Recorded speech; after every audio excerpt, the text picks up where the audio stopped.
మీరు సైడ్ నుంచి చూడటానికి యోయో హనీ సింగ్ లాగా కనిపిస్తున్నారు. Is there any relationship or bonding with yo yo Honey Singh or? Sir వాళ్ళ సాంగ్స్ విన్నాను సార్ అంతే. బట్ చూడటానికి సడన్‌గా చూసి అదేంటి యోయో హనీ సింగ్ వచ్చారని అన్నట్టు అనిపించింది. బట్ సార్ అది కాంప్లిమెంట్ కదా సార్? కాంప్లిమెంట్ అంటే okay sir. Sir he is international star.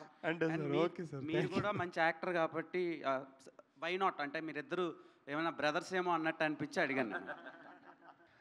అంటే తెలుగు ప్రేక్షకులు ముందు నుంచి మీరు చూస్తే they always supported good fantasy films, good films with emotions. గతం ఈజ్ వైభవం, అంటే ప్రజెంట్ నాట్ వైభవం. ఇదేది సార్ గత అంటే ఇట్ ఈస్ ఓల్డ్, మీకే తెలుసు. So it is two people కలిసి వాళ్ళు పునర్జన్మలో ఏమైంది అది దే స్టార్ట్ డిస్కసింగ్, అదే సినిమా సార్ అంతే.